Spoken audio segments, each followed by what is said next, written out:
Welcome dear students. Still we are learning reproduction in lower and higher animals. We are discussing sexual reproduction in human being, which involves the formation of gametes, their fusion results in the formation of zygote. Now today we are going to discuss the part for female reproductive system, primary sex organ ovaries and accessory reproductive organs. First we must know what is the role of female reproductive system. First one, that this system produces female gamete ovum, which plays an important role in the continuation of the life process, that is reproduction, by forming the offsprings. They produce offspring by fusion with the sperm. A male gamete forms a zygote, which is a single cell diploid. This zygote undergoes developmental stages and forms a multicellular offspring. Another role, that this system produces hormones, estrogen and progesterone. It is produced by female, so it is known as female sex hormone. Hormones are the chemical messengers. What is the role of these hormones? These hormones produced by primary sex organ ovary, estrogen and progesterone. Estrogen hormone plays an important role during puberty. In the previous lecture, part 3, that is male reproductive system, we know the meaning of puberty. Puberty is the age at which the reproductive system becomes functional. In female reproductive system, the primary sex organ ovary becomes functional and produces the female gamete as well as the hormones progesterone and estrogen. That is the puberty age. The onset of puberty age is about 10 to 14 years in female. It is characterized by the start of menstrual cycle, that is the bleeding phase. It is also called as menarche period, which are only found in female human being and absent in male. This bleeding phase, menstrual cycle, is the cyclical changes occurs per month in the female. It ends at the age of 45 to 50 years, that is known as menopause. Thus the period from the menarche up to the menopause is known as the reproductive period of the female. During this reproductive period, female is able to bear child, but after menopause she is unable to bear the child. Another hormone, progesterone hormone, it plays an important role during pregnancy. It maintains pregnancy and avoids the abortion. So this hormone is also known as pregnancy hormone. Female reproductive system. Here is the diagram of female reproductive system. Parts of the female reproductive system: primary sex organ ovary, which are paired, right ovary and left ovary. Accessory internal genital organs: ovary, fallopian tube or the oviduct, uterus and vagina. Accessory glands, vestibular glands or the Bartholin glands. External genital organs or external genitalia, also called a vulva or pudendum. And mammary glands, which are the accessory organs of the female reproductive system. Now we are going to consider the organs one by one.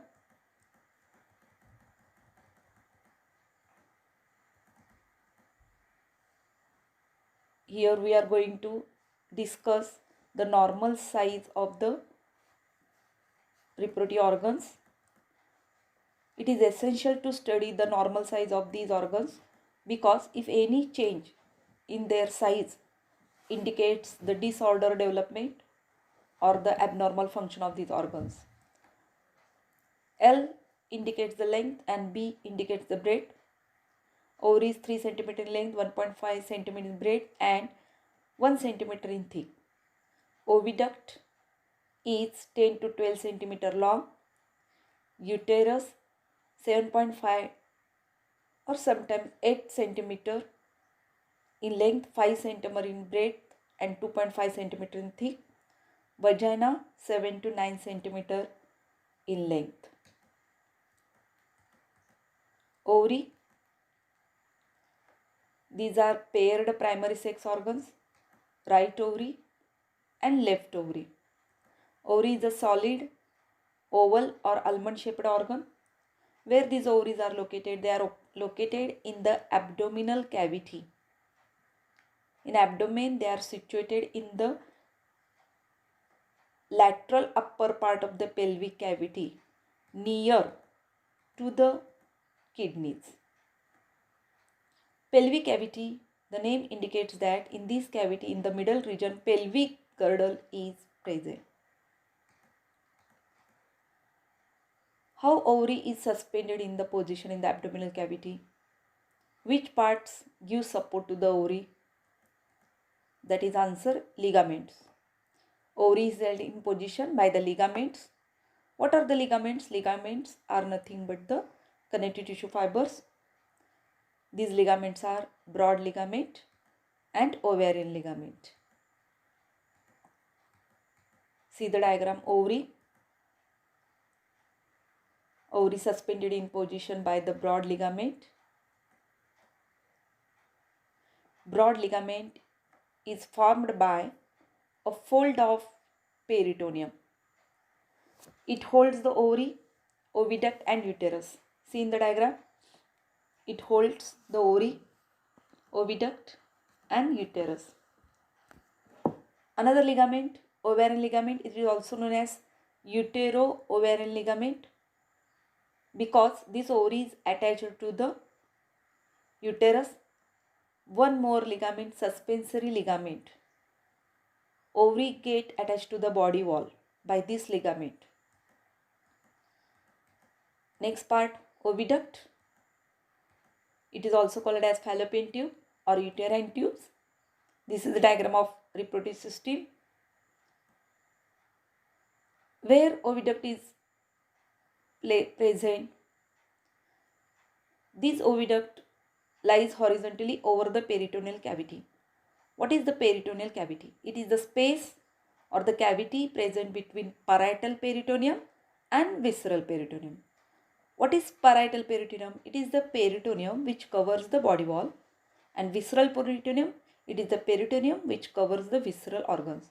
In between these two peritoneum, a peritoneal cavity is filled up with the fluid which is a liquid which covers most of the abdominal organs and protect these organs and always keep the organs moist and avoid their desiccation. Oviduct is about 10 to 12 centimeter in length. Muscular ducts made up of smooth muscles, and internally they are lined by ciliated epithelium. Parts of oviduct. There are three parts. Proximal part, infundibulum, which is funnel shaped. See in the diagram. Middle part, ampulla, which is a long straight part of the oviduct, and distal part, isthmus, which narrow and opens into the uterus. Infundibulum contains finger-like processes known as fimbriae, and in the center there is an opening that is known as ostium.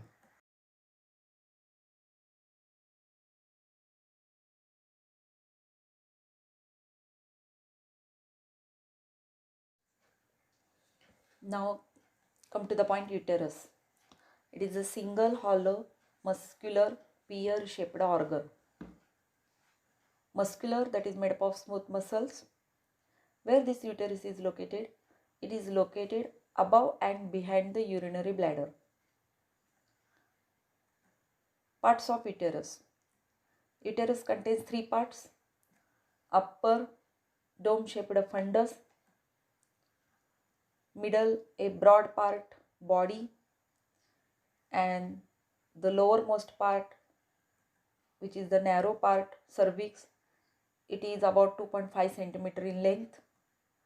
This cervix passage contains two openings known as internal orifice or the internal os, which is present between body and the cervix.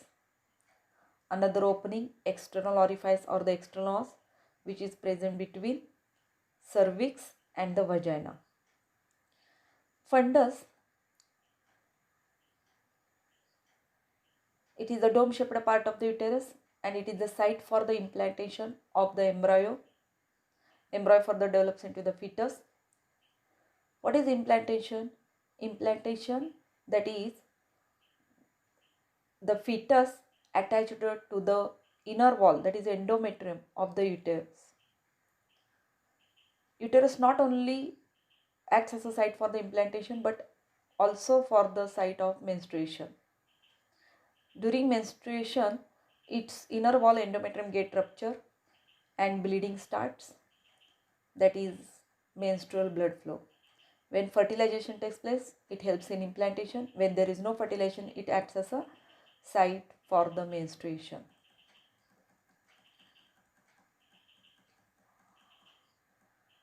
The fourth part of the female reproductive system, vagina.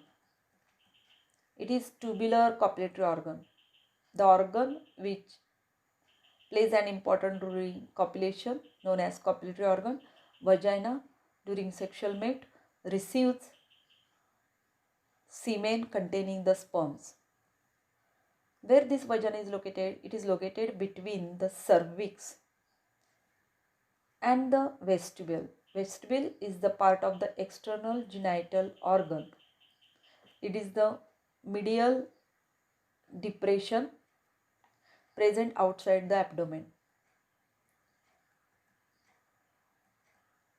Now consider the function of ovary and infundibulum. How they function. Ovary produces female gamete ovum, which is released through oviduct, then uterus, and then into the vagina. Here, enlarged view of the oviduct. Infundibulum, it is funnel-shaped part. It contains finger-like processes fimbriae and the center opening ostium. Ovum, which is produced by the ovary, enters into the ostium by the movement of the fimbriae and further enters into the ampulla. When there is no fertilization, menstruation starts. Ovary, which releases ovum, is discharged through this menstrual blood flow. If suppose ovum released from the right ovary and discharged into the menstrual fluid in 1 month, then next month another ovary releases the ovum. If no fertilization takes place, it is discharged through this menstrual blood fluid. So question arises whether both ovaries releases ovum at the same time. No. In 1 month, if suppose right ovary releases ovum, in the next month left ovary releases the ovum. Here the animation, release of ovum from the ovary, fertilization takes place in ampulla and formation of zygote. Zygote enters into the uterus and undergoes development, develops the fetus, which is expelled from uterus into the vagina. Function of oviduct. Oviduct is lined by ciliate epithelium, cilia. Ovum, which is released from the ovary, enters into the oviduct. By ciliary movement, they get pushed. We know that the ovum is non-motile, but they can pushed from one part to the another part by this ciliary movement. Function of the reproductive organs. Ovary releases ovum, which is discharged through the vaginal opening, vaginal orifice.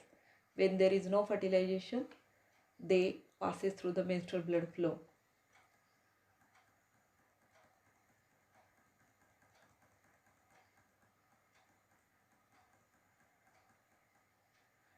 When fertilization takes place,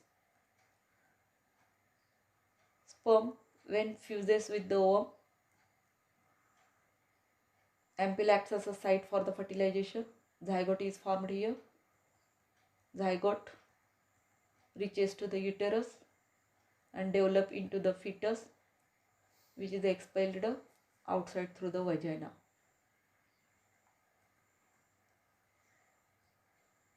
Now we are going to discuss wall layers of the uterus and vagina. Uterus contains three wall layers: outer perimetrium, middle myometrium, inner endometrium. Vagina also contains three layers: outer adventitia, middle muscular, and inner mucosal epithelium. Why we are going to study these wall layers? Because these wall layers play an important role there in functional activity. Now the wall of the uterus. Outer serous layer, perimetrium. Peri means outside, metrium is the word for the uterus. It is the serous layer, contains the superficial squamous epithelial layer, and beneath this loose connective tissue is present.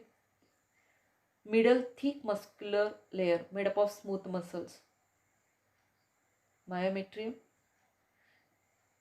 Innermost endometrium, which is the mucosal membrane of stratified epithelium. We already studied stratified epithelium in the 11th standard in the topic animal tissue. This endometrium is richly supplied with the blood vessels and uterine glands, also known as endometrial glands because they are present in endometrium. These endometrial glands or the uterine glands provide the nourishment to the developing embryo and the fetus. Myometrium. What is the role of myometrium?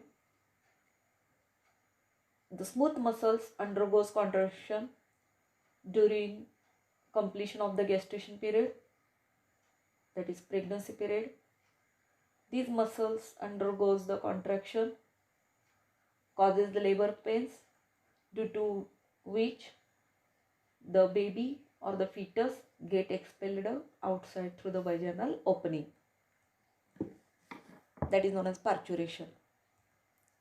Vaginal wall. It is also made up of three layers: outer adventitia layer, that is made up of dense connective tissue; middle muscular layer made up of smooth muscles; and inner mucosal epithelial lining, which is made up of stratified epithelium. It is non-keratinized and stores glycogen. The next slide shows